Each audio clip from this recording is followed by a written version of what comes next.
பயின்று வீட்டிலே பாடி முருகப்பெருமான் இடத்திலே அனுபூதி பெற்று அனுபூதி பாடிய அருணகிரிநாத சுவாமிகளுடைய குருவருளையும் முருகப்பெருமானுடைய திருவருளையும் பெற வேண்டுகின்றோம். வெற்றிவேல் முருகனுக்கு அரோகரா, வீரவேல் முருகனுக்கு அரோகரா, முருகாசரணம்.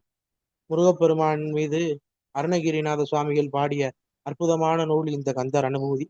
இந்த முன்பு ஒரு 20 பாடல் பார்த்தோம். முருகப்பெருமானை வழிபாடு செய்து அந்த முருகப்பெருமானுக்குரிய வாகனங்களை எல்லாம் போற்றி, வேல் மகிழ் சேவல் கொடி இந்த சின்னங்களை எல்லாம் போற்றி முருகப்பெருமானை பாடுவதற்குண்டான பணியே பணியாக வேண்டிய சுவாமி பேராசை எனும் பிணி ஒழிவதற்கும் முருகப்பெருமானுடைய திருவடி பெறுவதற்கும் அவனுடைய கருணையை போற்றி உரைக்கக்கூடிய விதத்திலே பல பாடல்களும், மெய் உணர்வு பெறுவதற்கு பல பாடல்களும், முருகப்பெருமானின் பாத தரிசனத்தை சிறப்பிக்கக்கூடிய அளவிலே சில பாடல்களையும், முருகப்பெருமான் எல்லாவற்றிற்கும் மேலான மெய்ப்பொருள், அந்த மெய்ப்பொருளாகிய பெருமான் உபதேசித்த அந்த உபதேச மந்திர பெருமையையும் ஆண்டவனுடைய பெருநிலையும் என்று இந்த 20 பாடல்கள்ல பதிவு செய்கிறார்.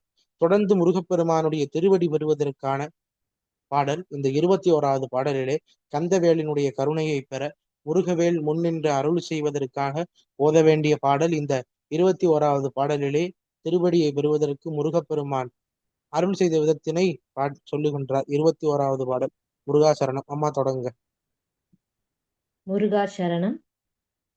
கருதாமரவா நெறி காண என கிருதாழ்வன சந்தர என்றிசைவாய் வரதா முருகா மயில் வாகனனே வீரதாசுர சூர விபாடனனே கருதாமரவா நெறி காண என கிருதாழ்வன சந்தர என்றிசைவாய் வரதா முருகா மயில் வாகனனே வீரதாசுர சூர விபாடனனே. முருகாசரணம். முருகாசரணம். முருகப்பெருமானுடைய திருவடி பெறுவதற்கான பாடல். முருகவேலிடத்திலே அருணகிரிநாத சுவாமிகள் திருவடி தீட்சை பெற்ற நிலையையும் இந்த பாடலிலே நமக்கு பதிவு செய்கின்றார். 3வது அடியிலிருந்து பாருங்க. வரதா என்றால் கேட்ட வரங்களை எல்லாம் வழங்கக்கூடிய வள்ளலாக இருப்பவன் முருகன். முருகா என்பது அவனுடைய பெயரை குறிக்கும். முருகவேல் என்று நம்ம சொல்லி இருக்கிறோம். மயில் வாகனா அப்படின்னா தெரியும், மயிலை வாகனமாக கொண்டவன். விரதா என்றால் அடியார்களை காக்கக்கூடிய விரதமே கொண்டவன். நாமெல்லாம் விரதம் இருப்பது போல முருகப்பெருமான் விரதம் இருப்பாராம். என்ன விரதம் இருப்பார்? அடியார்களை காப்பதுதான் அவருடைய விரதம். அத்தகைய பெருமைக்குரிய சுவாமி அசுரர்கள் கூட்டம் முழுவதையும் சூரர்கள் குலம் முழுவதையும் அழித்தொழித்தவன். கருதா மறவா நெறிகான அப்படின்னு சொல்றார். நினைப்பு மறப்பு அற்ற வழியை கண்டுகொள்ளா அடியேனுக்கு உனது திருவடியை தாமரைகளை தர வேண்டும் என்று இசைவாயின்னு கேட்கிறார்.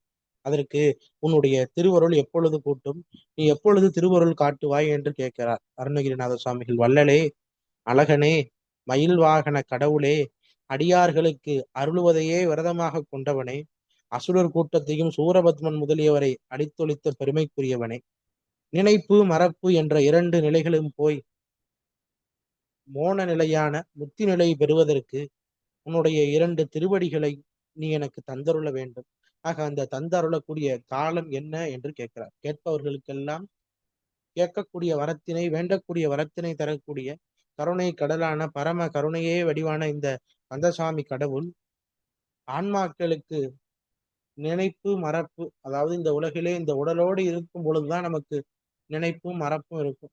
ஆக இந்த 2 நிலைகளையும் ஒழித்து பேரின்ப நிலையை எனக்கு தர வேண்டும். அப்படி பேரின்ப நிலையை பெறுவதற்கு உன்னுடைய 2 தாள்களையும் நீ தந்தருள வேண்டும். அப்படி முருகப்பெருமானுடைய மலர்த்தாள் அந்த திருவடி தீட்சை கிடைத்தால் அந்த ஆன்மாவானது பக்குவம் அடையும் என்ற கருத்திலே இந்த பாடலை அருணகிரிநாத சுவாமிகள் நமக்கு அமைத்து கொடுத்திருக்கிறார்.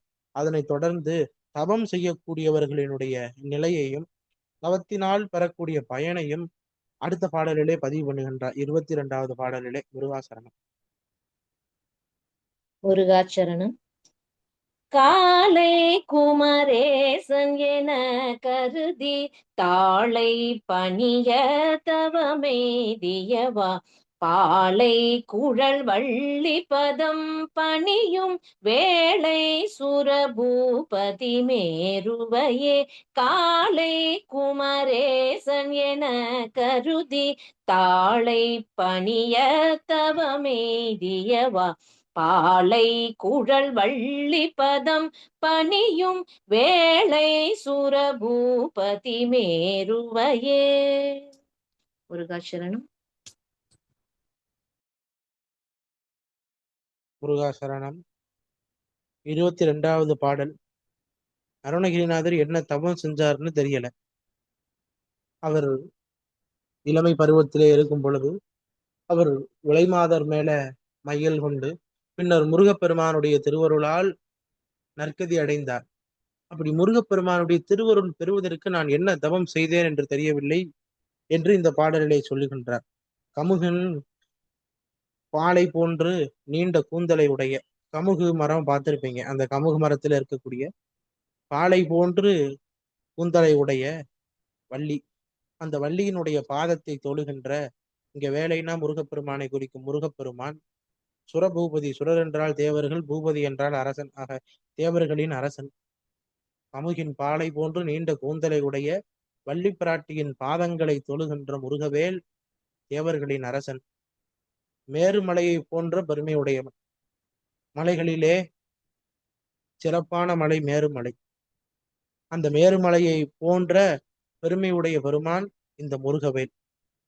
முருகவேலை காலை பருவம் கொண்ட குமரேசன் ஈசன் என தியானம் செய்து தாளை பணிய அவனுடைய திருவடியை வணங்கும்படியான தவம் எய்தியவான்னு கேட்கிறார். தவத்தினை அடியேன் அடைந்தது ஆச்சரியமானது. முருகப்பெருமானை எப்படி தியானம் செய்யணும்னு அருணகிரிநாதர் சொல்றார். ஈசன் என கருதி காலை பருவம் கொண்ட முருகன் அவனை நம்ம குழந்தையாகவோ அல்லது அதற்கு மேலானவனாகவோ காணாமல் அவன் சாட்சாத் சிவபெருமானே என்று கருதி வழிபாடு பண்ண வேண்டும். அதனாலதான் முருகன் வேறு சிவன் வேறுன்னு நினைச்சான், சூரன் அழிஞ்சான். ஆக இருவரும் ஒருவர் தான். அவருக்குள்ளதான் இவர், இவருக்குள்ளதான் அவர். ஆக நம்ம சாமி சொல்லுவது போல காலை குமரனாக, இளம் குமரனாக, இளம் பாலகனாக இருக்கக்கூடிய இந்த சுவாமியை சிவபெருமான் என்று எண்ணி தியானம் செய்து அவனுடைய 2 திருவடியும் வணங்கும்படியான தவத்தினை நான் பெற்றிருக்கிறேன். இது ஆச்சரியமானதுன்றார். ஆக நம்ம எல்லாரும் முருகப்பெருமானை, சிவபெருமான் அவன் ஈசன், அவன் பரம்பொருள், அவன் பரம்பொருள் தான், அதுல எந்த மாற்றமும் இல்லை. நமச்சிவாய பொருளோனே சொல்றாரு அருணகிரிநாத சுவாமி. நமச்சிவாயா என்றால் அதுக்கு முருகன் தான் பொருள். ஆக நமச்சிவாயத்திற்கு பொருளாக இருக்கக்கூடிய பெருமானை ஈசன் என நினைத்து அவனுடைய திருவடியை விரும்பி தியானிக்கக்கூடிய அன்பர்களுக்கு அவன் திருவடியை தந்து அருளுவான். யாரு? கமுகின் பாலை போன்று நீண்ட கூந்தலை உடைய வள்ளி, அந்த வள்ளி பிராட்டியின் பாதங்களை தொழக்கூடிய முருகவேல் அவன் தேவர்களுக்கெல்லாம் அரசனாக இருக்கின்றான். மேருமலையை போன்ற பெருமை உடையவனாகவும் இருக்கின்றான். ஆக தேவருக்கு தலைவனாகவும் மேருமலையை போன்று பெருமைக்குரியவனாகவும் இருக்கக்கூடிய முருகப்பெருமான் அவனுடைய திருவடியை வணங்கக்கூடிய பாக்கியத்தை நாம் பெற்றிருக்கின்றோம். ஆக அவனை தியானிக்கும் பொழுது அவன் சிவம் என்று கருதி, சிவபரம்பொருள், அவன் எல்லாவற்றிற்கும் மேலான தெய்வம் என்று கருதி அவனை வழிபாடு செய்யும் பொழுது தவத்தினுடைய பலனான இன்பத்தை நமக்கு எல்லாம் வல்ல முருகப்பெருமான் அருள்வார் என்று இந்த பாடல்ல சொல்றார். திருவடியை பெறுவதற்கான நிலையை 21வது பாடல்ல சொன்ன சுவாமி தவத்தை பெற்றது ஆச்சரியம் என்று 22வது பாடல்ல பதிவு பண்றார். 23வது பாடல்ல சொல்றார், முருகப்பெருமானுடைய திருவடியை துதிக்க வேண்டும். நாம் துதிக்கப்படுவது பெருமானுடைய புகழ், பெருமானுடைய சிறப்புகள், இவற்றைத்தான் நம்ம பேச வேண்டும். ஆக முருகப்பெருமானுடைய திருவடியை தியானிக்க வேண்டும், அவனுடைய திரு எழுத்தை ஓத வேண்டும். ஆக திருவடியை துதிக்கின்ற விதமாக 23வது பாடலை சுவாமி அமைக்கிறார். முருகாசரணம். முருகாசரணம். அடியை குறியாதறியாமையினால் முடிய கெடவோ முறையோ முறையோ வடிவிக்கிரமவேள் மகிபா குரமின் கொடியை புணரும் குணபூதரனே அடியை குறியாதறியாமையினால் முடிய கெடவோ முறையோ முறையோ வடிவிக்கிரமவேள் மகிபா குரமின் கொடியை புணரும் குணபூதரனே. முருகாச்சரணம். முருகாசரணம். அற்புதமா சுவாமி சொல்றார். முருகா, கூர்மையும் வலிமையும் உடைய வேலாயுதத்தை ஏந்தி மகிமை பெற்றவனை.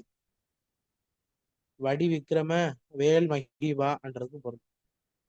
வடினா கூர்மையான, விக்ரம என்றால் வலிமை உடையவன்னு பொருள். ஆக வலிமையான கூர்மையான வேலாயுதத்தை ஏந்திய மகிமை பெற்றவனே. குரமின் என்றால் இங்கே வள்ளியை குறிக்கும். புறமின் கொடியை புணரும் புறவர் குலத்தைச் சேர்ந்த மின்னல் போன்ற கொடி போன்ற வள்ளியை நாயகியை சேருகின்ற குணபூதரனே, குணகுன்றமே. குணம் என்றால் இங்கே பெருமானுடைய சிறப்பிலக்கணத்தை குறிக்கும். அடியை என்றால் அவனுடைய திருவடி. அறியாமை என்பது ஆன்மாவினுடைய அறியாமை. அந்த அறியாமையிலே இருந்து அழிந்து போகாத வண்ணம் அருள் செய்ய வேண்டும், முறையோ முறையோ என்று கேட்கிறார் இந்த பாடல்ல. முருகா, என்னுடைய அறியாமையால் உன்னுடைய திருவடியை நான் சொல்ல மறந்து விட்டேன். ஆக இந்த நிலையிலே இருந்து இப்படியே நான் சுவாமியை தரிசனம் பண்ணாம அவனுடைய திருவடியை நினைக்காம நான் இப்படியே இருந்து அழிந்து போவது சரியா இருக்குமா? ஆக இது நீதியா? இது நீதி அல்ல, எனக்கு நீ அருள் செய் என்று கேட்கிறார். முருகா, எனது திருவடியை அடைய வேண்டி, அதுதான் எல்லாருக்குமான லட்சியம். நான் அதுல வெற்றி பெறணும், இதுல வெற்றி பெறணும்ன்றது நமக்கு வெற்றி இல்லை. நமக்கு எல்லாத்துக்கும் வெற்றி. எடுத்துக்கொண்ட கொள்கை என்ன? பெருமான் திருவடி சேர்வது. அப்ப அதுதான் இந்த பாட்டுல சாமி சொல்றார். முருகா, உனது திருவடியை அடைய வேண்டும் என்பதே எனது இலக்காக கொண்டு நான் வாழ்கின்றேன். அப்படி இருக்கும் பொழுது நான் அஞ்ஞானத்தில், அந்த அஞ்ஞானம் தான் இங்க அறியாமையினால்னு சொல்றார் சுவாமி. அப்படி கெட்ட வழியில, நமக்கெல்லாம் புரியணும்னா, கெட்ட வழியில நான் சென்று உன்னுடைய திருவடியை பெறாமல் நான் நீங்குவதற்கு அழிந்து போவது, துன்பங்களுக்கு ஆளாவது, உயரத்திலே வீழ்வது சரியா? இது நீதி ஆகுமா? இது நீதி ஆகாது. ஆக என்ன செய்ய வேண்டும்? கூறிய வேலாயுதத்தை உடைய பெருமானே, மின்னல் கொடி போன்ற இடையை உடைய வள்ளியை தழுவுகின்ற குன்றமே, உமது திருவடியை தியானிப்பதற்கான திருவருளை நீ எனக்கு தந்தருள வேண்டும். எல்லாருமே வேண்டலாம். முருகா, மின்னல் போன்ற கொடியுடைய வள்ளியை தழுவுகின்ற பெரும் வீரனே, பராக்கிரமசாலியே, கூர்மையான வாளேந்திய வீர வேலாயுதத்தை ஏந்திய தெய்வமே, அறியாமை எனும் பிடியிலே நான் அகப்பட்டிருக்கிறேன். அதன் வழியே சென்றால் அழிந்து போவதற்கான வழி நிச்சயம் நடக்கும். ஆக உன்னுடைய திருவடியை நான் வணங்க வேண்டும். இது நீதியாகாது.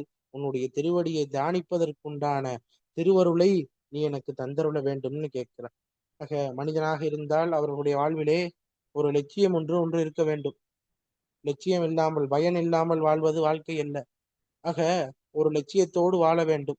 அப்படி வாழ்க்கையில எந்த பயனுமின்றி நாம் இருந்தால் இந்த ஆன்மா இந்த பிறவி எடுத்ததற்கே வருந்தும் என்று நமக்கு சாஸ்திரங்கள் சொல்லுது. இவன் உடம்புல நம்ம ஆன்மா இருந்திருக்கே என்ற அளவுல அந்த ஆன்மாவிற்கு நாம் செய்யக்கூடிய துரோகமாக இது கருதப்படும். ஆக இந்த உடல் நமக்கு கிடைத்திருக்கிறது. முருகப்பெருமான் திருவருளால் இந்த உடலை நமக்கு கொடுத்திருக்கிறான் என்றால் நம்மால் முடிந்த அளவுக்கு திருத்தொண்டு செய்ய வேண்டும். திருத்தொண்டு ஒன்றுதான், வேற எந்த வேலையும் நமக்கு பலன் தராது.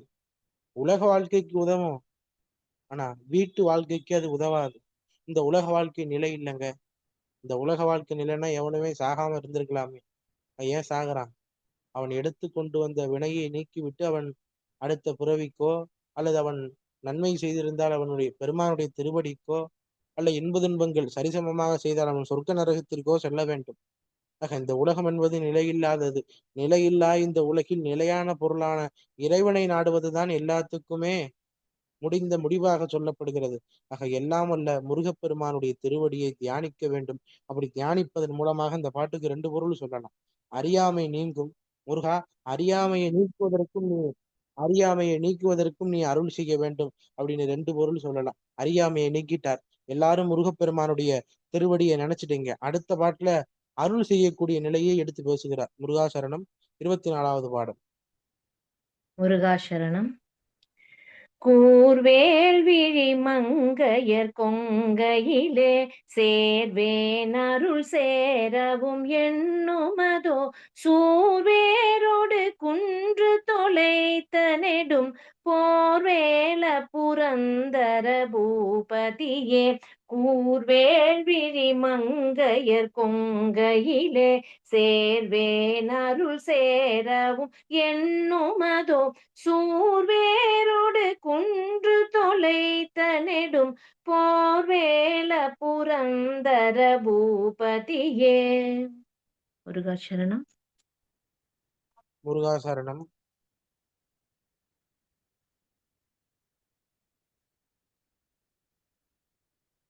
24வது பாடல்ல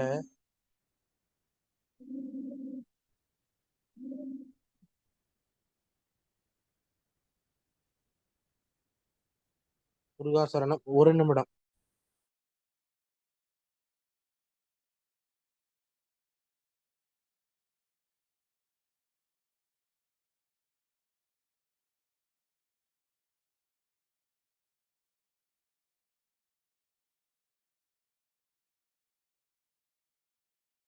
முருகாசரணம்.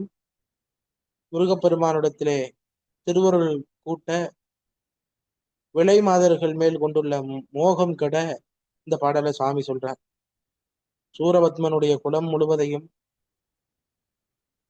அவனுக்கு காவலாக இருந்த குன்றான கிரபுஞ்சமலை ஊடுருவி செல்லும்படி கொடிய வேலாயுதத்தை வீசிய திருக்கையிலே உடையவனே, திருக்கையிலே அந்த வேலாயுதத்தை தாங்கிக் கொண்டிருப்பவனே, புரந்தர பூபதியே என்றால் இந்திரனுடைய நகரத்திற்கு அரசனாக விளங்கக்கூடியவன்.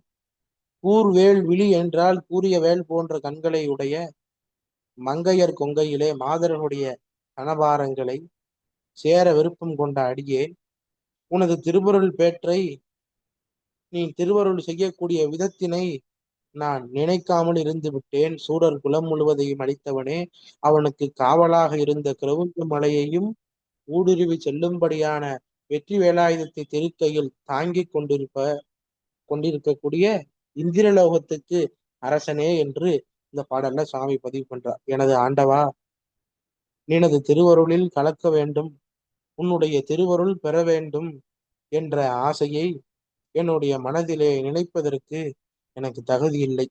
ஏன் அப்படின்னா, நான் தான் வேல் போன்ற விழியை உடைய மங்கையர் கொங்கையிலே விருப்பம் கொண்டு இருக்கிறேனே, அதனால உன்னுடைய திருவருள் பெறுவதற்கான பாக்கியம் எனக்கு இல்லைன்னு கேட்கிறேன். ஆக அனுபூதி எல்லாத்துக்கும் ஒரு சந்தேகம் இருக்கும். என்கிட்ட போன வகுப்புல ஒருத்தங்க கேட்டீங்க, அருணகிரிநாதர் தான் முருகப்பெருமானிடத்துல அனுபூதி பெற்றார், உபதேசம் பெற்றுட்டார், மறுபடியும் எதுக்கு அவர் இப்படி சொல்றார், முருகன் அருள் கிட்டவில்லையா என்று அவருடைய குறையை கூறுவதற்கு முன்பாக இதை நம்ம பார்க்கணும். அதை கூறுவதற்கு ஃபர்ஸ்ட் நமக்கு தகுதி இருக்கிறதான்னு பார்க்கணும். நம்மை தற்சோதனையை நம்ம பண்ணி பார்க்கணும்.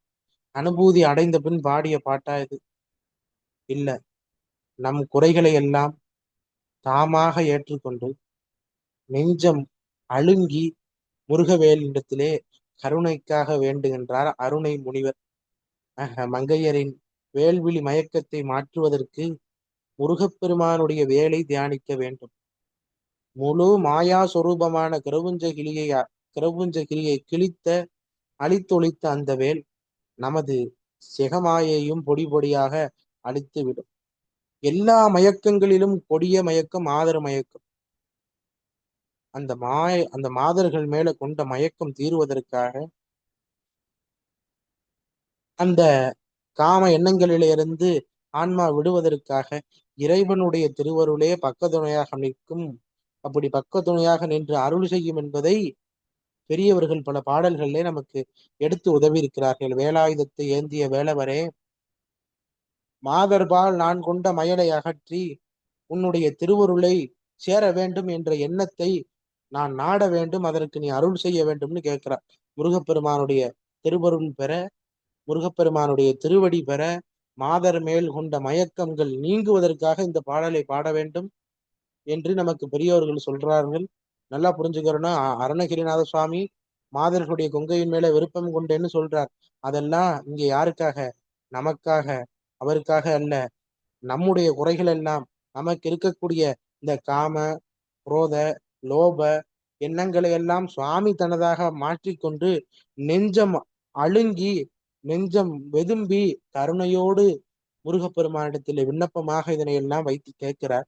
திருவருள் பெற்ற பின்னர் சொல்லுகின்றார், முருகப்பெருமானுடைய திருவடி அடைந்து அவன் திருவருள் புரிந்ததை 24வது பாடலிலே சொல்லிய சுவாமிகள் 25வது பாடலிலே இந்த உலக வாழ்க்கை நிலையில்லாதது, இந்த நிலையில்லா உலகத்திலே பெருமானுடைய அருள் இன்றியமையாததாக இருக்கின்றது என்பதை சொல்ல வருகிறார். அது 25ல நிலையாமையை சொல்லி 25ல திருவருளை சொல்றார். 24வது பாடல் இப்ப பார்த்தோம்.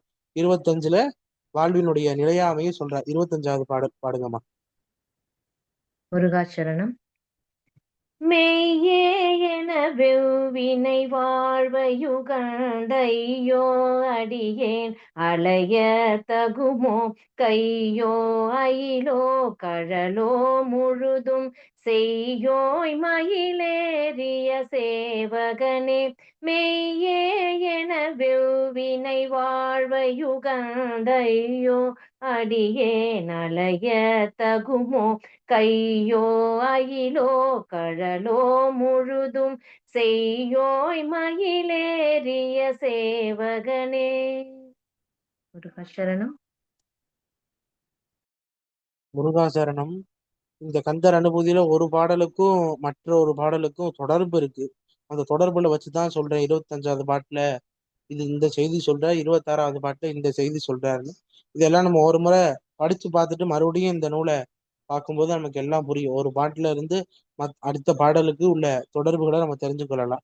இப்ப அருளை சொன்னார், அருள் கூடுவதற்கான வழியை சொன்னார், வாழ்வினுடைய நிலையாமையை இந்த பாட்டுல சொல்றார். பாட்டுல சரியா 3வது அடியில பாருங்க, கையோ அயிலோ கழலோ முழுவதும் செய்யோ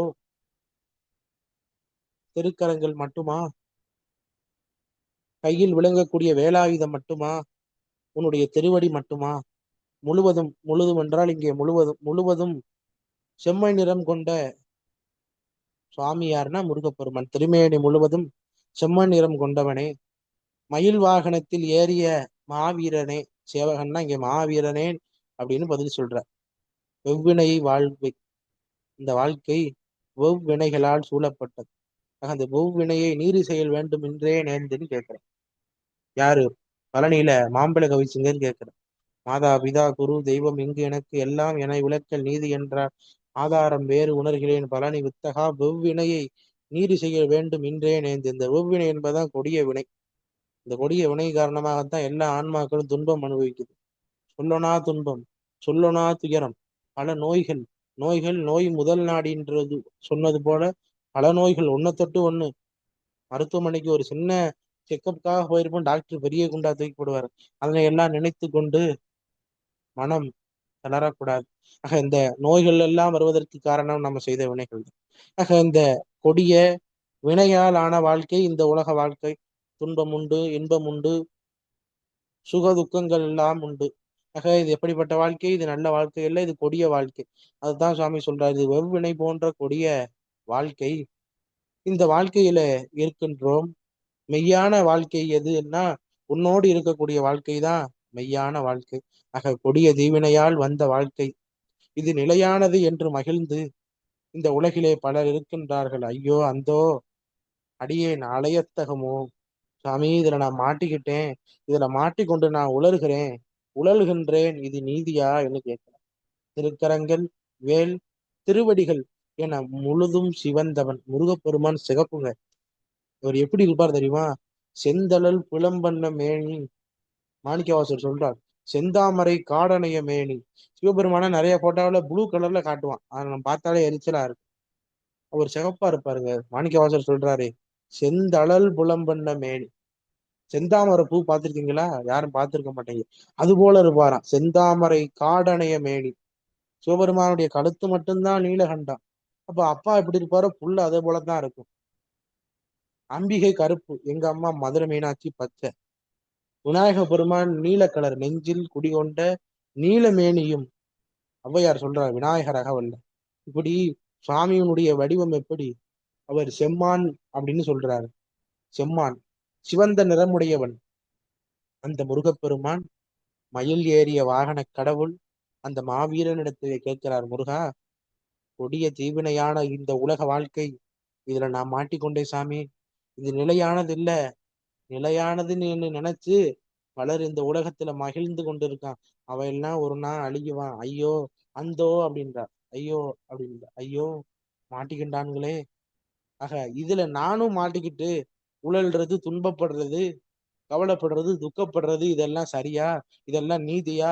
இதெல்லாம் தகுமா அப்படின்னு கேட்கிறார். திருக்கரங்கள் வேல் திருவடி என்று அவனுடைய மேனி முழுவதும் சிவந்தவனாக இருக்கக்கூடிய மயில் வாகனத்தில் வந்து இந்த உலகம் முழுவதையும் ரட்சிக்கக்கூடிய பெரும் கருணை உடைய கடவுளே, வினைப்பயனால் இந்த உலக வாழ்க்கையிலே இருந்து அதனாலே பல துன்பங்களுக்கு ஆளாகி நான் உழன்று திரிகின்றேன். பரிதாபமாக உனக்கு தெரியவில்லையா என்று கேட்கிறார். பரிதாபமாக இருக்கு இந்த ஆன்மாவை பார்ப்பதற்கு. என்ன செய்யணும்? ஆதாரமாக இருப்பவன் யாரு? முருகப்பெருமான் தான். எல்லாவற்றிற்குமே ஆதாரம் அவன் தான். அருள் செய்கிறத 26வது பாடல்ல சொல்றார். முருகாசரணம். முருகாசரணம். ஆதாரமிலேன் அருளை பெறவே நீதான் ஒரு சற்றும் நினைந்திலையே.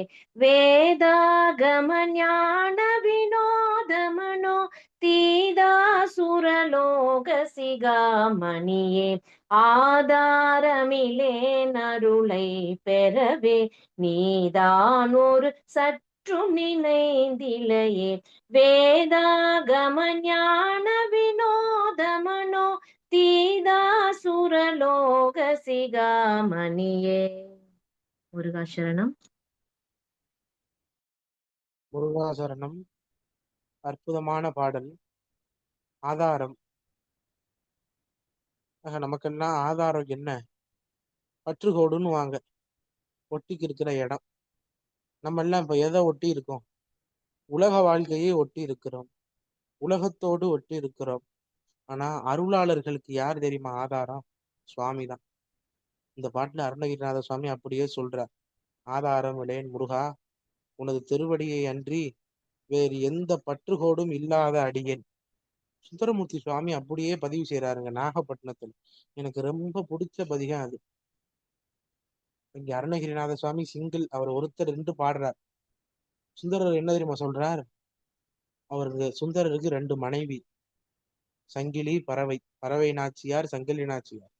அவர் சாமிகிட்ட போய் சொல்றார், சங்கிலிக்கும் எனக்கும் பற்றாய பெருமானே, அண்மையத்த மொழி பறவை சங்கிலிக்கும் எனக்கும் பற்றாய பெருமானே, மற்ற யாரை உடையன்? சாமிகிட்ட கேட்கிறாருங்க. சாமி, என்னுடைய மனைவி பறவை நாச்சியாருக்கும் சங்கிலி நாச்சியாருக்கும் எனக்கும் பற்றுகோடாக இருக்கிற பெருமானே, மற்ற யாரை உடையேன்? எனக்கு யாருமே இல்லையா? நீ ஒருத்தர் தான். ஒரு ராஜா வளர்த்த பிள்ளைங்க. திருமுனைப்பாடி நாட்டுல நரசிங்க முனையரையர் வளர்த்த குழந்தை.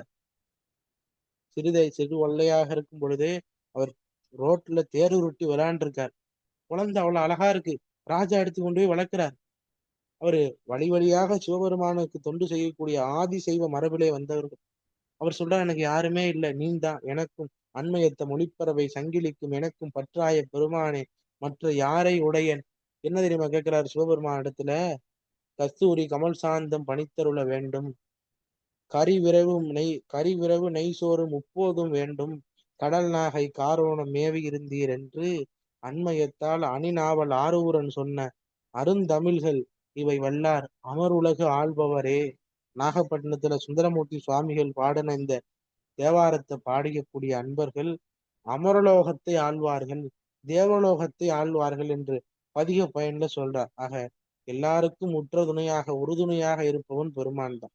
வாழ்வில் இறுதி காலத்திலும் ஒரு ஆன்மாவிற்கு துணையாக இருப்பது குற்றாலத்து சிவபெருமான். என்கிட்ட நிறைய பேர் கேட்பாங்க, ஐயா, இந்த உடல்ல இருந்து ஆன்மா போன உடனே எங்க போகும்? குற்றாலத்துக்கு போயிரியா? குற்றாலத்துல யார் இருக்கா? உற்றார் இல்லாதவருக்கு குற்றாலத்துல இருக்கிற கூத்தன் தான் துணை. உற்றார் யார் உளரோ உயிர் கொண்டு போகும்பொழுது நமக்கு யாரும் சொந்தக்காரம் இல்லை. எனக்கு அவ்வளவு பேரை தெரியும். இந்த ஊரே என் கைக்குள்ள. என் கீழே எவ்வளவு பேர் வேலை செய்யறான். நீ செத்தன்னைக்கு உன் கூட வந்து எவனும் சாக மாட்டான். மனைவியே உடன்கட்டியில வந்து விழுந்தா, அந்த நிலையும் இப்ப கிடையாது. கூட யாரும் இல்லாத நிலை. உற்றார் யார் உளரோ உயிர் கொண்டு போகும் பொழுது குற்றாலத்துறை கூத்தன் அல்லால் நமக்கு உற்றார் யார் உளரோ. அப்பர் சுவாமி பாடுறாருங்க குற்றாலத்துல. ஆக எல்லாருக்கும் உற்று துணையாகவும் உறுதுணையாகவும் பற்றுக்கோடாகவும் இருப்பவன் முருகப்பெருமான் தான், சிவபெருமான் தான். அதை இங்க சொல்றார், முருகா உனது திருவடியை அன்றி எனக்கு எந்த விதமான பற்றுக்கோடும் இல்லை, எனக்கு யாரும் இல்லை. ஆக அருளை பெறவே திருவருளை பெற்று உய்யுமாறு நீ சிறிதேனும் நினைக்கவில்லை. ஆக நினைவாக நினைந்து நீ எனக்கு அருள் புரிய வேண்டும். வேதங்களிலும் ஆகமங்களிலும் காணப்படுகின்ற அந்த வேதாகம பொருளான ஞானம், அந்த ஞானத்தை வடிவாக உடையவனே, மனதிற்கு எட்டாத நிலையில் இருப்பவனே. அண்ணாமலையார்னு பேரு. யாராலும் அண்ண முடியாத நிலைன்னு பொருள். அது யாராலும் சிவபெருமானை யாராலும் எட்ட முடியுமா? ஏன் அந்த ஒரு அது காரண பேரு. திருமாலும் நான்முகனும் காணாத பெருமான் இல்லையா திருவண்ணாமலை பெருமான். அதனால அவருக்கு அண்ணாமலையார்னு பேர். அண்ணுவதற்கே அச்சம் கொள்ளக்கூடிய பெருமான் அவர். யாரும் சிவபெருமான சென்று அடைய முடியாது. திருச்சிராப்பள்ளியில சொல்றாரு ஞானசம்பந்தர், சென்று அடையாத திருவுடையானை சிராப்பள்ளி குன்றுடையானை கூற என்னுள்ளம் குளிருமே. சிவபெருமான சொன்னீங்கன்னா மனசு குளிருமா? எங்காவது உண்டாங்க? சுவாமியை நினைங்க உங்க மனசு குளிரும். ஞானசம்பந்த சுவாமி சொல்றார். அப்படி வழிபாடு செய்த பெருமக்கள் அந்த பகுதி.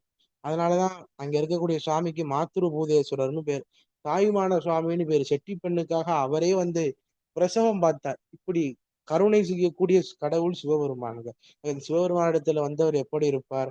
ஆக வேத ஆகமங்களின் அந்த ஆகமத்தில் சொல்லப்பட்ட ஞான பகுதியில் ஞான காண்டத்தின் உட்பொருளாக ஞானமே வடிவாக இருக்கக்கூடிய சுவாமி மனதிற்கு எட்டா நிலையிலே இருப்பான்.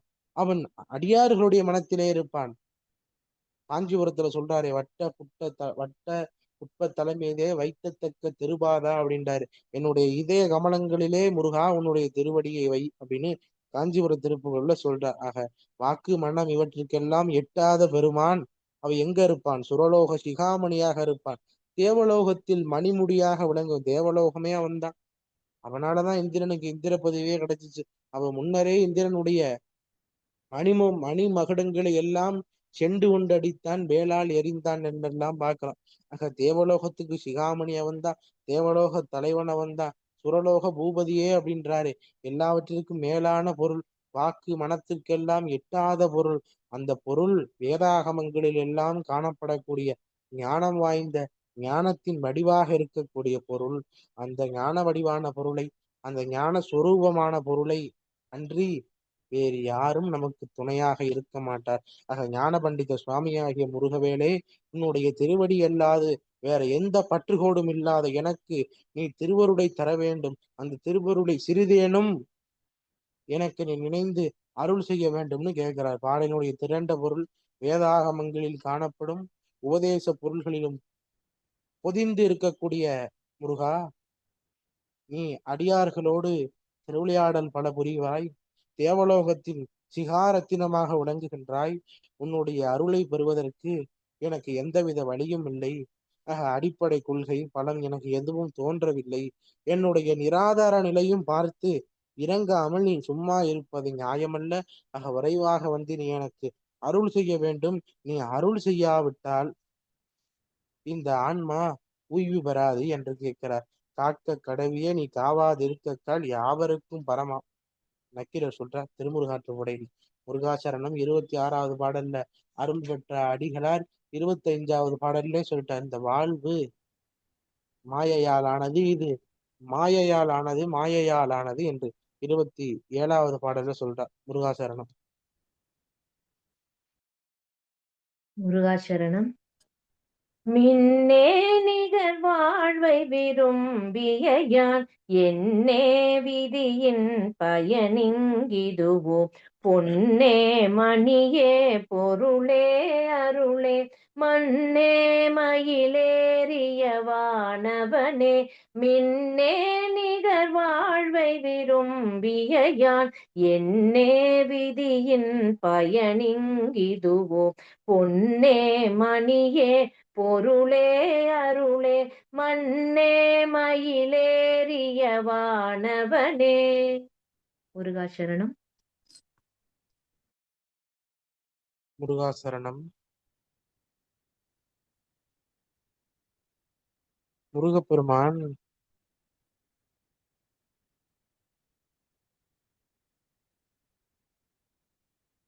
அருணகிரிநாதர் கேட்கிறார் முருகப்பெருமானிடத்தில், முருகா, வினையால் வருவது பிறவி, மின்னே நிகர் வாழ்வைன்னு சொல்றார். எப்படி அந்த வாழ்க்கை தொடங்குதுன்னா, மின்னலை போன்று தோன்றிய உடனே மறையும். அதுதான் இந்த வாழ்க்கை. மின்னே நிகர் வாழ்வை விரும்பி இந்த உலகத்திலே மாட்டிக்கொண்டேன். தோன்றிய உடனே அழிவது மின்னல், சன நேரத்திலே மறைஞ்சிரும். அதுபோல நிலையில்லாத இந்த உலக வாழ்க்கையை நிலையானது என்று நான் எண்ணிக்கொண்டிருக்கின்றேன்.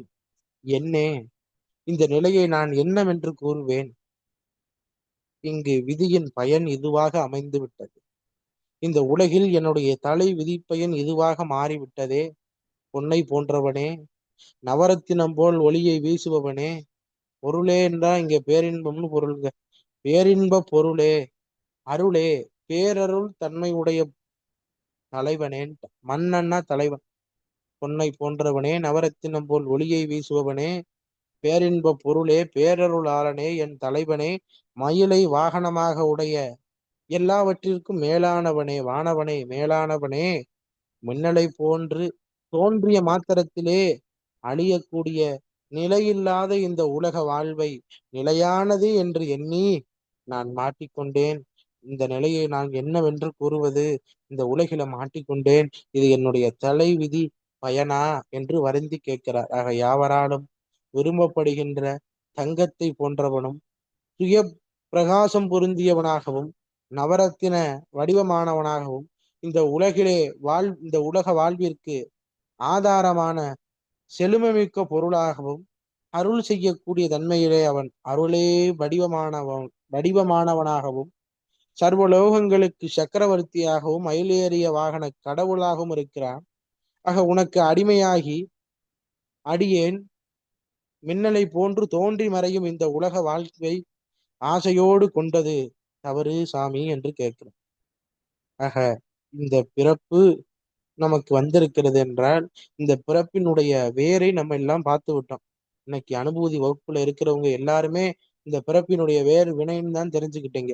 ஆக இந்த வினை நீக்குவதற்கு முருகப்பெருமானுடைய திருவருளை ஓதி, அவனுடைய திருப்புகள், அனுபூதி அலங்கார முதலிய நூல்களை எல்லாம் ஓதி, வீடு காதலிப்போருக்கு வழிவகை செய்வது இந்த ஞானசாஸ்திர நூல்கள், பெருமானுடைய திருவடி. ஆக பொன்னை போன்ற, நவரத்தினத்தை போன்ற ஒளி வீசக்கூடிய பேரின்ப பொருள், பேரருளாளன், ஞானங்களுக்கு தலைவன், மயிலை வாகனமாக உடையவன், அவனை வணங்கி மின்னல் போன்று தோன்றி மறையும் இந்த உலக வாழ்விலிருந்து நிலையான விடுதலை பெறுவதற்கு எல்லாம் வல்ல முருகப்பெருமான் அனைத்து அன்பர்களுக்கும் அருள் செய்வான் என்று வேண்டுகின்றோம். 28வது பாடலிலே துரிய நிலையினுடைய தன்மையை எடுத்து உரைக்கின்றார். முருகாசரணம். முருகாசரணம். ஆனாமுதே அயில் வேலரசே, ஞானாகரனே, நபில தகுமோ, யானாகிய என்னை விழுங்கி பெறும் தானாய் நிலை நின்றது தற்பரமே. ஆனாமுதே அயில் வேலரசே, ஞானாகரனே, நபில தகுமோ, யானாகிய என்னை விழுங்கி பெறும் தானாய் நிலை நின்றது தற்பரமே. முருகாசரணம். முருகாசரணம்.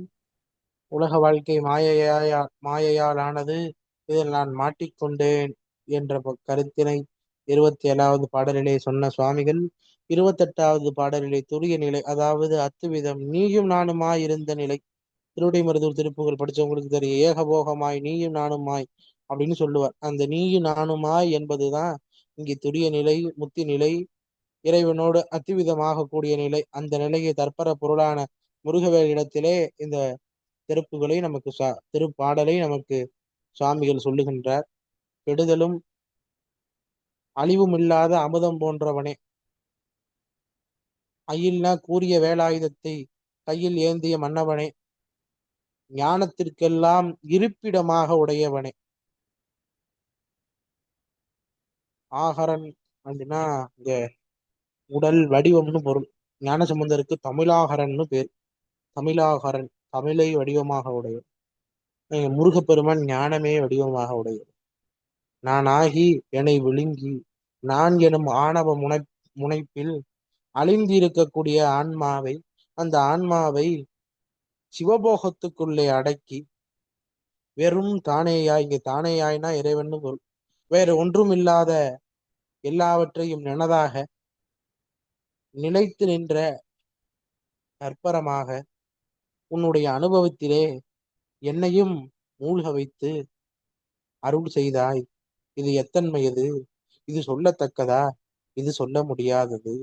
என்றும் அழியாத அமுதத்தை ஒத்த பெருமானே, கூறிய வேலாயுதத்தை கையில் கொண்ட இறைவனே, சித் சொரூபனே, என் உடலிலே நான் என்று கூறும் ஆணவத்தை நீக்கி நீயும் நானும் ஒன்று என்று சொல்லும்படி பிரம்மமாக என்னை மாற்றினாய். பிரம்மமாக மாற்றினாய். இதெல்லாம் ஞானிகளுக்கு சீவன் முத்தர்களுடைய நிலையை இங்கே சாமி பதிவு செய்கிறார். சித்தாந்த சாயுஜ்ய மேலான பொருள், சிவமான தன்மை. இது சாமீபம் யோகம் பயிலும் அடியார்கள் எல்லாம் முருகப்பெருமானுடைய சொரூபத்தை அடைவார்கள். அந்த சாரூபத்தை அடையக்கூடிய நிலையை சிருஷ்டி முடிந்து இந்த பிரபஞ்சம் முழுவதும் ஒழுங்கக்கூடிய மகா சங்கார காலத்திலே வழிபடு தெய்வமாக விளங்கக்கூடிய பெருமானோடு சேர்ந்து சாயுச்சிய பதவி அடைவார்கள். அப்படி ஞானத்தால் வாழ்பவர்கள் எல்லாம் நேரடியாக இறைவனோடு ஒன்றாக சேர்வார்கள். இதுதான் சாயுஜ்யம். இதைத்தான் அருணகிரிநாத சுவாமிகள் இருந்தார். சாலோக தொண்டரும் சாமீம தொண்டரும் சாரூப தொண்டர் பெருமாளே என்று கூறுகிறார். ஏன் இவர் சாயுஜத்தை சொல்லலைன்னா, இந்த நிலையிலே அடியார் வேறு ஆண்டவன் வேறு என்ற பாகுபாடு கிடையாது. ஞானத்தன்மை வாய்ந்து நம்ம சாமிலாம், தண்டவாணி சுவாமிலாம் அந்த நிலையில இருந்தவர் தான். சாலோக தொண்டரா இருந்தார், சாமீப தொண்டரா இருந்தார், சாரூபம் சாமியோடய ஐக்கியமா இருந்தது. இப்ப 63 நாயன்மார்கள் உடம்பு கீழே விழுந்துச்சா, எங்க இருக்காது, எல்லாரும் பெருமானோட ஐக்கியமாயிருவாங்க. ஞானசம்பந்த சுவாமி கூண்டோட கைலாசம், அப்பர் சுவாமி சிவபெருமானோட ஐக்கியம், இப்படி சுந்தரமூர்த்தி சுவாமி நேர கைலாசத்துக்கே போயிருவார். இப்படி இவர்கள் எல்லாம் அடையக்கூடிய ரூபம் சாரூபம், சாட்சாத் சுவாமியோடைய ஜோதியிலே ஐக்கியமாகக்கூடிய நிலை அவர்களுடைய நிலை. அதான் சொல்ற, இறைவா உன்னோடு நான் இருக்கக்கூடிய நிலை, அதான் நீயும் நானுமாய் அத்துவீதம் துரிய நிலைன்னு இதுக்கு பல பொருள் இருக்கு. பொருளை பாருங்க, அற்புதமான பொருள். என்றும் அழியாத அமுதம் போன்றவன் சுவாமி. வேலை ஏந்தக்கூடிய பெருமான், ஞானத்தை நல்கக்கூடிய பெருமான், இந்த உலகிலே இருந்து இந்த உலக வாழ்க்கையை வெறுத்து உன்னோடு மோன நிலையை அனுபவித்த அனுபவத்தில் நான் கண்டேன். இதனை நான் பிறருக்கு சொல்ல முடியாது, இது எத்தன்மையது என்று நான் பிறருக்கு விளக்கி சொல்ல முடியாது, நவிலத்தகுமோனே கேட்டிருக்க. இதை நான் பிறரிடத்திலே சொல்லுவது அவ்வளவு உத்தமமானது அல்ல, சொல்ல முடியாது. வேலை ஏந்திய வேலவனே, என்னை இழந்து நான் தானாக நின்ற காட்சி சுகானந்தத்தை பெறுவது, முத்தி இன்பத்தை பெறுவது, அது உன்னுடைய திருவருளால் பெற்றது. சீவன் வேறு சிவன் வேறு அல்ல என்பதை உணர்ந்து கொண்டு சிவமான பாடி தெல்ல தெளிந்தாருக்கு சீவன் சிவலிங்கம் என்ற தத்துவங்களை எல்லாம் உணர்ந்து அத்துவிதமாக நின்றபோது, இறைவனோடு ஒன்றுபட்டு நின்றபோது, நான் சுவாமியோட ஒன்றாக இருக்கிறேன்னு நிலைய உலக மக்களிடத்துல சொல்ல முடியுமா? அந்த பேரின்பம் சொல்லுக்குள் அடங்குமா? சொல்லுக்குள் அடங்காத நிலை என்று சொல்றார். சொல்லுக்குள் அடங்காத நிலையை தந்த ஆண்டவனுடைய திருவடியும் சொல்லுக்குள் அடங்காதது, அவனுடைய திருவுருவும் சொல்லுக்குள் அடங்காதது, அவனுடைய திருப்புகழ் பாக்களும் சொல்லுக்குள் அடங்காத பொருள் பொதிந்தவை. நம்ம எல்லாம் இப்ப தெரிஞ்ச அளவுல ஏதோ பொருளை சொல்லிட்டு போறோம், பாட்டுக்கு விளக்கம்தான் சொல்றான். ஆனா அதனுடைய உட்பொருள் அந்த அளவு இருக்கும். அந்த அளவுக்கு நம்ம ஞான நூல்கள்ல பயிற்சி பெறணும். முருகாசரணம் 28வது பாடலிலே முருகப்பெருமானோடு அத்துவிதமாக இருந்த நிலையை சொன்ன சுவாமிகள் அறியாமையை பொறுத்தருள 29வது பாடல்ல வேண்டுகின்றார். முருகாசரணம். முருகாசரணம். இல்லே எனும் மாயையில் இட்டனை நீ பொல்லே நறியாமை பொறுத்திலையே மல்லே புரி பன்னிருவாகுவில் என் சொல்லே புனையும் சுடர் வேலவனே. இல்லே எனும் மாயையில் இட்டனை நீ பொல்லே நறியாமை பொறுத்திலையே மல்லே புரி பன்னிருவாகுவில் என் சொல்லே புனையும் சுடர் வேலவனே. முருகாசரணம். முருகாசரணம்.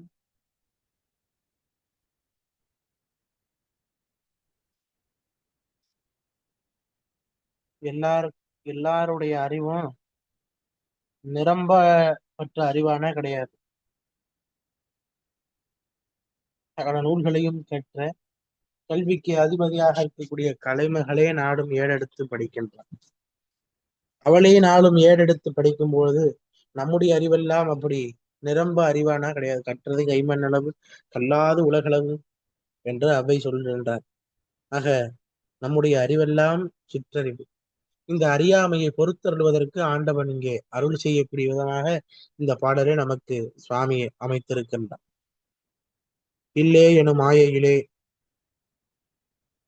இந்த இல் வாழ்க்கை என்னும் மாய வலையிலே இட்டனை நீ இட்டனை என்னை நீ சிக்க வைத்து விட்டாய். கொல்லேன், தீமையானவன், தீயவன், தீவினையே உடையவன், இப்படி பொருள் சொல்லலாம். சாமி, இந்த உலக வாழ்க்கை என்னும் இல் வாழ்க்கை, இது மாய வாழ்க்கை. இதுல நீ என்னை மாட்ட வச்சுட்ட. தீயவனான என்னை என்னுடைய அறியாமையினால் நான் செய்த புலைகளை எல்லாம் நீ பொறுத்தாய். போர் புரிவதற்கு ஏற்ற 12 திருத்தோள்களிலும் அடியனுடைய பாமாலைகளை தரித்துக் கொண்டிருக்கும் ஒளி வீசக்கூடிய வேலாயுத கடவுளே, போர் புரிவதில் வல்லவன், திறமை படைத்த சுவாமி, அவனுடைய 12 தோள்களிலும் நான் ஏற்றிய திருப்புகள் பாக்களை மாலையாக அணிந்திருக்கிறான். மாலையாக அணிந்திருக்கின்றான். அவன் ஞான ஒளி வீசக்கூடிய வேலாயுதத்தை உடையவன்.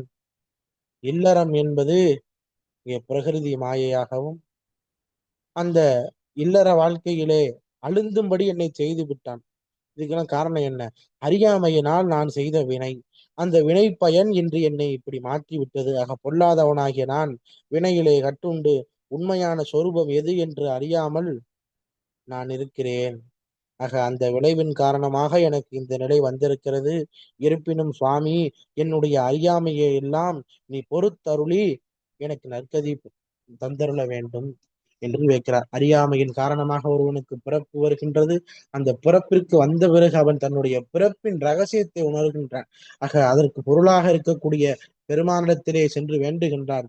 போர் புரிவதற்கு ஏற்ற 12 தோள்களை உடைய சுவாமி, உன்னுடைய 12 தோள்களிலும் நான் சொல்லக்கூடிய பாடலையே நீ புனைந்துள்ளாய்.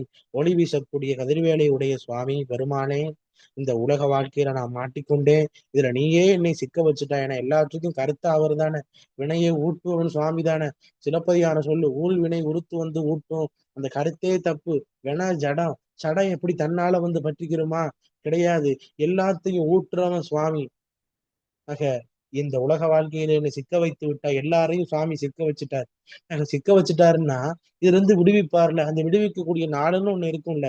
அதைத்தான் இங்க கேட்கிறார். என்னுடைய பிழைகளை எல்லாம் தவிர்த்து என்னுடைய அறியாமைகள் எல்லாம் நீக்கி ஞான வாழ்வை பெறுவதற்குண்டான வழியை சுவாமி, என்னுடைய அறியாமையெல்லாம் நீ நீக்கிவிடு, பொறுத்தருள் என்று வேண்டார். 30வது பாட்டுல பேரின்பத்தை சொல்லிட்டார். அற்புதமான பாட்டு. முருகனிடத்துல கேட்டோடனே அறியாமை பொறுத்து எனக்கு அருள் செய்யன்னு கேட்டோடனே முருகப்பெருமான் ஞானம் தந்துட்டார். அந்த ஞானம் தந்ததை வெளியே சொல்ல முடியுமானா சொல்லனா முடியாது. ஆக உணர்த்திய ஞானம் சொல்லோனாது என்பதை 30வது பாடலிலே சொல்றார். முருகாசரணம். முருகாசரணம். செவ்வானுருவில் திகழ்வேலவன் அன்றோவாததன உணர்வித்ததுதான் அவ்வாறறிவார் அறிகின்றதலால் எவ்வார் ஒருவர் கிசைவிப்பதுவே. செவ்வானுருவில் திகழ்வேலவன் அன்றோவாததன உணர்வித்ததுதான் அவ்வாறறிவார் அறிகின்றதலால் எவ்வாறொருவர் கிசைவிப்பதுவே. முருகாசரணம்.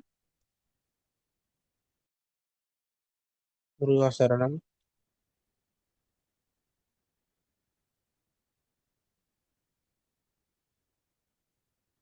செவ்வான் உருவில் திகழ் வேலவன் அன்று செவ்வானம் போன்ற நிறத்தை உடையவன். முருகப்பெருமான் சிவப்பு அப்படின்னு சொல்லியிருக்கிறோம். அதைதான் இங்கேயும் சொல்றார். சிவந்த வானம் போன்ற நிற கையிலே திருக்கையிலே வேலை ஏந்திய பெருமான் அன்று ஒரு நாள் உபதேசத்தின் எனக்கு அவன் சொன்னான். அந்த இதிலே சொல்றாரு, ஜெபமாலை தந்து சர்க்குருநாதன், அந்த ஜெபமாலை தந்து சர்க்குருநாதன் அவன் உபதேசம் பண்றான். அந்த உபதேச மந்திர பொருளை அவர் நாள்தோறும் நினைக்கின்றார். இப்ப தீட்சை எடுத்தவங்களுக்கு எல்லாம் தெரியும், குருநாதர் இடத்துல உபதேசம் பண்ணா அந்த உபதேச மந்திர பொருளை நாள்தோறும் நினைக்கணும். நான் உட்பட தீட்சை வாங்கின எல்லா அடியார்களும் காலையில மாலையில சந்தியாவந்தனம் பண்ணும் போது குருநாதன் உபதேசித்த அந்த மந்திர பொருள் அதுதான் நமக்கு கிடைச்ச வழி மாறி, ஒரு தோணி மாறி, இந்த மாயை ஆகிய உலகிலிருந்து, இது மாபெரும் கடல், இந்த மாயை ஆகிய கடலில் இருந்து வெளியேறுவதற்கான தோணி போன்று, தெப்பம் போன்று நான் நடந்தா நடக்கலையே அப்பர் சுவாமி கற்பனை பூட்டியோர் கடலில் பாய்ச்சியும் நல்ல துணையாவது நமச்சிவாயமேனா கல்லு தெப்பமாக மாறி மிதக்கலையா? அந்த நமச்சிவாய மந்திரத்தை சொன்னதுனாலதான் கல்லே மிதந்துச்சு. சொன்னவர் அப்பர் சுவாமி, சொன்னவர் மேல இருக்கின்றார், அவர் மட்டும்தான் மிதக்கணும். ஏன் கல்லு மிதந்துச்சு? நமச்சிவாய பொருளை அப்பர் சுவாமி சொல்றதை கல்லு கேட்டுச்சான், அதனால கல்லு மிதந்துச்சான். ஆக நமச்சிவாய பொருள் சொல்லும் பொழுது கல்லும் மிதக்கும் பொழுது இந்த மாய வாழ்க்கையிலே இருக்கக்கூடிய நாமெல்லாம் குருநாதரிடத்திலே உபதேசம் பெற்றருளிய உபதேசம் பெற்றருளிய அந்த மந்திர பொருளை நினைந்து சொன்னால் நமக்கும் முருகப்பெருமானுடைய திருவுருள் கிட்டும், அனுபூதி பெறலாம். ஆக நீ செய்த உபதேசத்திற்கு நிகரானது வேற எதுவும் இல்லை. ஏன்னா இறைவனிடத்துல பெற்ற அனுபூதியை வேற எதோடு ஒப்பிட்டு சொல்ல முடியுமா? வேறு எதனோடும் ஒப்பிட்டு சொல்ல முடியாதபடி உன்னுடைய உபதேசம் அதன் மூலமாக நான் அனுபூதியை பெற்றேன். அங்கனம் நீ சொன்ன உபதேசத்தை நான் நினைய முடியுமா? அதை மற்றவர்களுக்கு எடுத்து சொல்ல முடியுமா என்று கேட்கிறார். நான் முருகப்பெருமானிடத்தில் உபதேசம் பெற்றேன், அவர் எனக்கு இப்படித்தான் உபதேசம் பண்ணார், அப்படியாட்டே நம்ம சொல்ல முடியுமா? முடியாது. அது எப்படிப்பட்டது? வார்த்தைகளால் எடுத்து சொல்ல முடியாதது அப்படின்னு சொல்றார். சூரியன் உதிக்கும் போதும் மறையும் போதும் தோன்றுகின்ற இளம் சிகப்பு, அந்த இளம் சிகப்பு போன்ற நிறமுடைய வேலாயுத கடவுளே, நீ குருவாக எப்படி மானிடனாக தோன்றி, குரு மனுஷ வடிவுல தாங்க வருவார். குருவே சிவமென கூறின நந்தி, நந்தியம்பெருமான் சொல்றார், குரு யாரு? சிவன். நீங்கள் யாரை வணங்கினீர்களோ, யாரை வணங்கினாலும் சரி அந்த தெய்வம் சிவபெருமான் தான். ஏன் சார் அப்படி சொல்றீங்க?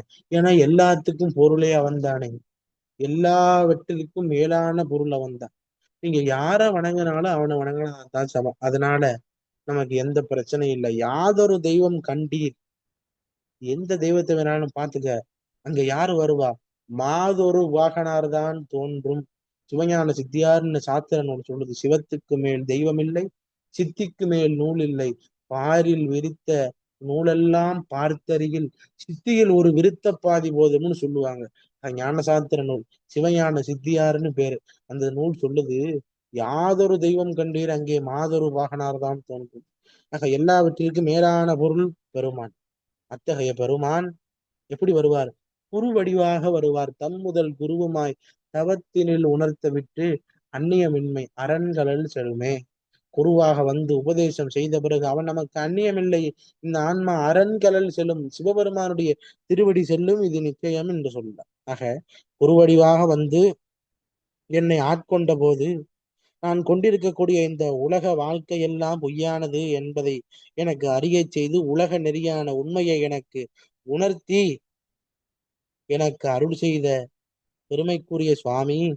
அந்த அனுபவத்தை அறிவாளிகள் அன்றி எப்படி அந்த அனுபவத்தை பெற்று பிறருக்கு எடுத்துரைக்க முடியும்? அதான் சிவஞான போதம் நூற்பாவை இங்க மேற்கோளா சொன்னேன். சிவஞான போதம் அற்புதமா சொல்லுது. வேடர்கள் கூட்டத்துல ஒரு குழந்தை வளர்ந்து வருகிறது. குழந்தையை பார்த்து, நீ ராஜாவோட குமரன், உன்னுடைய பெருமைகள் எல்லாம் தெரியாமல் இந்த கூட்டத்துல வளர்கிறாய்ன்னு சொல்லி அந்த குழந்தையை அவன் வழி திருப்பும் போது இறைவன் பரமகுருவாக வந்து ஐம்புல வேடர்களால் கவரப்பட்ட ஆன்மாவை கரையேற்றான். ஏடா இது உனக்கான இடம் இல்லடா, நீ ராஜா குழந்தை, இவங்க உன்னை கடத்திட்டு வந்து வச்சிருக்கான், இங்க நீ மாட்டிக்கிட்டேயே அப்படின்னு சொல்லி ஒருத்தர் ராஜா குழந்தைய கூட்டிட்டு போறாருல. அது போல இந்த உலக வாழ்க்கையில கிடக்கக்கூடிய நம்ம எல்லாம் இறைவன் கரையேற்றார். ஏய் இது உன் இடம் இல்லடா. குருவாக சொல்றார். ஐம்புல வேடரை அயந்தனை வளர்ந்தன அப்படின்னு சொல்லுவார். தம்முதல் குருவுமாற இது உனக்கான இடம் இல்ல. உறுதி குருவாக்கிய பொருளாலே உனது பத காட்சியை தருவாயேன்னு சொல்றார்.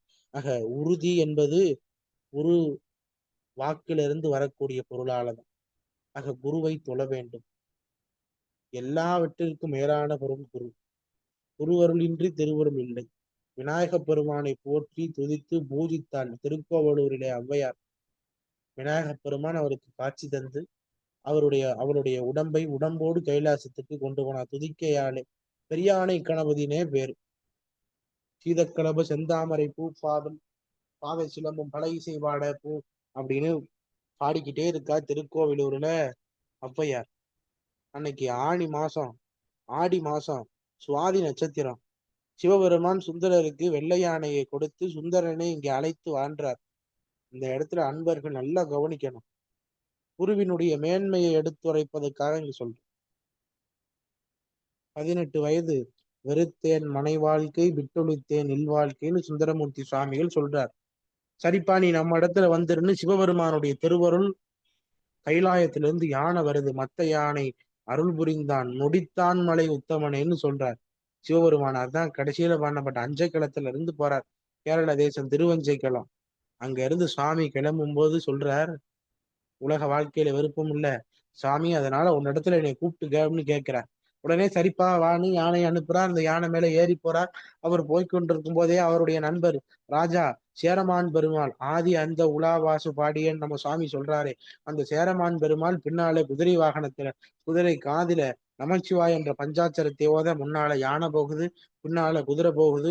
இதெல்லாம் கைலாயத்தை நெருங்கும் போது திருக்கோவிலூர்ல விநாயகர் அகவல் பாடி விநாயக பெருமானை பூஜித்த ஔவை சொல்றா, சாமி இன்னைக்கு சுந்தரமூர்த்தி சுவாமிகளும் சேரமான் பெருமாளும் கைலாசத்துக்கு போறாங்க. அவங்கள நான் அங்க போய் பார்க்கணும். பாட்டி பாட்ட பொறுமையா சொல்லு, மந்திரத்தை பொறுமையா சொல்லு, உரிய நேரத்துல உண்மை அங்கே கொண்டு போய் சேர்க்கிறேன் அப்படின்னு யார் சொல்றா? விநாயக பெருமான் இங்க அசரீரியாக சொல்றார். ஆக குருவாக நினைத்து குருவாக தெய்வமாக அந்த தெய்வத்தை வழிபாடு பண்ணுகின்றார். சிவபெருமானுடைய திருவருளுக்கு முன்பாக சிவபெருமானுடைய திருவருளால் 2 பேர் வராங்க. இவங்க 2 பேர் வருவதற்கு முன்பாக விநாயக பெருமான் தன்னுடைய துதிக்கையால் ஔவையாரை கைலாயத்துல ஏற்றுகின்றார். ஆக சிவபெருமானுடைய திருவருளுக்கு முன்பாக இங்கே ஔவையாருக்கு குருவாக இருந்த விநாயக பெருமானும் கடவுள் தான் சார் அப்படின்னு சொன்னாலும், அந்த இடத்துல அந்த பாட்டி செய்யக்கூடிய அந்த கிழவி ஔவையார் செய்யக்கூடிய நிலை என்னன்னா, அந்த பெருமானுடைய பரத்துவத்தை எல்லாம் போற்றுகின்றார். குருவாக எனக்கு நல்ல நிலையை காட்ட வேண்டும், நன்னெறி உபதேசிக்க வேண்டும், நல்ல நிலையை ஆன்மாக்கள் உலக மக்கள் பெறுவதற்கான வழியை உபாயத்தை நீ சொல்ல வேண்டும்னு ஆசிரியரிடத்திலே பாடம் கேட்பது போல அங்க விநாயக பெருமானிடத்திலே வேண்டுகின்றார். இங்கே முருகப்பெருமானிடத்திலும் பல இடங்களிலே அவர் அப்படித்தான் சுவாமி கேட்க பதில் சொல்லுவார். ஏன்னா நமக்காக இந்த உலகத்தில எல்லாம் தெரிஞ்சுக்கிறணும். ரொம்ப கொடிது என்ன, இந்த உலகத்திலே ரொம்ப கொடிது என்ன ஔவையார் சொல்றார். கொடிது வறுமைதான் கொடிது. வறுமை எப்ப சார் கொடிது? இளமையில் வறுமை கொடிது. அதனினும் கொடிது என்னது? ஆற்றுநா கொடுநோய் வருது. அதனிலும் கொடிது என்ன? அன்பில்லாத மனைவி. அதை விட கொடிது என்ன? அன்பில்லாத பொண்டாட்டிட்ட சோறு வாங்கி சாப்பிடுறதான் கொடுமை அப்படின்ற. அன்பில்லா பெண்டிர் அவள் கையால் இன்புற உண்பது தாமே. அதான்டா அந்த உலகத்திலே கொடிதின்றார். இப்படி ஆக்கப்பூர்வமான கேள்விகளும் அறிவுபூர்வமான பதில்களும் குருவினிடத்தில இருந்து மாணவரிடத்திலிருந்து தான் வெளிப்படும். இப்படி விநாயக பெருமானிடத்திலே பல கேள்விகளை எழுப்பி அதற்கு விடை சொல்லி நல்ல நூல்களை எல்லாம் நமக்கு ஆத்திச்சூடி, கொன்றை வேந்தன், மூதுரை, விநாயகர் அகவல் முதலிய பல நூல்களை எல்லாம் அருளி செய்த அந்த ஔவை பிராட்டி அன்னைக்கு விநாயக பெருமானிடத்திலே சீதக்கிழப என்ற விநாயகர் அகவல் பாடும் பொழுது அவருக்கு இந்த மேலான முத்தி நிலையை குருவாக இருந்த விநாயக பெருமான் அருளினார். மாணிக்கவாசகருக்கு சிவபெருமானே குருவாக வந்தார். தானே வந்தெம்மை தரையெழுத்தாட் கொண்டருளும் வான்வார் கலர்வாடிக்கு வந்தோர்க்குன் வாய் திறவாயினே சொல்லிட்டார். அன்றே என்னை ஆட்கொண்ட போது என்னுடைய பொருளை எல்லாம் உன்னதாக கொண்டாய். நிறைய சொல்றார். குன்றே அணையமை ஆட்கொண்ட போதே கொன்றிலையோ நன்றை செய்வாய் விளை செய்வாய். நிறைய சொல்றார். என்னென்னமோ சொல்றார். என்னை கொண்டதனால உனக்கு எந்த பயனும் இல்லை, உன்னைய நான் கொண்ட எனக்கு பயன் சங்கரா ஆர்குலோ சதுரர், இப்படி எக்கச்சக்கமான கேள்வி. அவரே குருவாக வந்தார். கோகலி ஆண்ட குரு மனிதன் தாழ்வாழ்க. மானிடனாக வந்த குருவே உன்னுடைய தாழ்வாழ்க.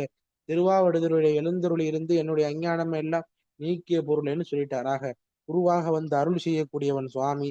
அவன் வந்து அருள் செய்யக்கூடிய விதத்தினும் அந்த உபதேச மந்திரத்தினுடைய பெருமைகளையும் உள் உணர்வால் உணர முடியும், அதனை சிந்திக்க முடியும், அதனை ஜபிக்க முடியுமே தவிர பிறரிடத்திலே சொல்லி இறைவனோடு நாம் பெற்ற அனுபவத்தை வெளியே சொல்ல முடியாது. அப்படி சொல்பவர்கள் எல்லாம் போலிதான். நான் சாமி அங்க பார்த்தேன்னுவான், யூடியூப்ல பேசிக்கிட்டு இருப்பான், நிறைய வியூஸ் லைக்லாம் போகும், அதெல்லாம் பொய் தான் என்னுடைய பார்வைக்கு. சாமி இடத்துல பெற்ற அனுபவத்தை நீ வெளியே சொல்ல முடியாது. அதன் மூலமாக அவனுடைய திருவருள் பெற்று அதன் மூலமாக கிடைத்த ஆன்ம லாபத்தை நீ சொல்லலாமே தவிர, அதை நீ உன்னுடைய அனுபவமாக்கி சொல்லலாமே தவிர, சுவாமியினுடைய திருவருள் இப்படித்தான் இருந்தது, அவர் இப்படித்தான் செய்வித்தார் என்பது சொல்பவர்கள் எல்லாம் போலி என்பதுதான் என்னுடைய கருத்து. ஆக இந்த 30வது பாடலிலே முருகப்பெருமான் உணர்த்திய ஞானம் சொல்லொணாது, அதனை சொல்லுக்குள் அடக்கி சொல்ல முடியாது, அதனை பிறருக்கு உரைக்க முடியாது, அதை கேட்கின்ற அளவிற்கு அறிவாளிகள் யாரும் இல்லை. ஏன்னா பக்குவமானவர்களுக்கு தான் உபதேசம் பண்ணுவாங்க. பக்குவமானவே ஊர் போயிட்டேன்னா நான் இப்படி உபதேசம் பெற்றேன்னு சொல்ல மாட்டேன். அவர் நெத்தியில அடிச்சது போல சாமி சொல்றார். அவ்வாறு அறிவார் அறிகின்றது ஆளாரியாவே இல்லைன்ட்டார். அறியக்கூடியவனே உலகத்துல இல்லடா. சாமி சொல்றத அறியக்கூடியவன் பிறரிடத்துல சொல்றவன் இந்த உலகத்துல இல்ல. அது அவன் எனக்கு சொன்னான். அதை நான் வெளியே எடுத்து சொல்ல முடியுமா? கேள்வியாவே வச்சுட்டார். உணர்விப்பு எவ்வாறு உணர்விப்பது கேள்விக்குறியாவே வச்சுட்டார். நான் பிறரிடத்துல சொல்ல முடியாது. எப்படி சூரியன் உதிக்கும் போதும் மறையும் போதும் தோன்றக்கூடிய சிகப்பு வடிவான அந்த செந்நிறமான பிரகாசமுடைய வேலாயுத கடவுளே, நீ குருவாக வந்து என்னை ஆட்கொண்டு இந்த உலக வாழ்விலே இருந்து என்னை நீக்கி உபதேசம் செய்து அருளினாய். நீ செய்த இந்த உபதேச மந்திர பொருளை அறிவாளிகளே அன்றி மற்ற யாராலும் பெற முடியாது, பெற்ற யாரும் அதனை பிறருக்கு எடுத்து உரைக்கவும் முடியாதுன்ட்டார். முருகாசரணம். எல்லாம் உனது பதம், எல்லாம் உனது செயல், எல்லாம் உனதருளே என்றிருந்தால் பொல்லாத மாத்துயரம் நீங்கும், மறுவும் உனதடிக்கே ஆதரவாய் சொக்கநாதாம். எல்லாம் அல்ல செந்திலாண்டவனுடைய திருவருளையும் குன்றம் அமர்ந்த குமரவேலினுடைய திருவருளையும் வேண்டி இன்றைய வகுப்பிலே இணைந்த அத்துணை அடியாறு கிட்டத்தட்ட 195 பேருக்கு மேல இணைஞ்சீங்க. உங்கள் அத்துணை பேரையும் வணங்கி மகிழ்ந்து நிறைவு செய்கிறோம். நன்றி, வணக்கம். முருகாசரணம். வெற்றிவேல் முருகனுக்கு அரோகரா. வீரவேல் முருகனுக்கு அரோகரா. முருகா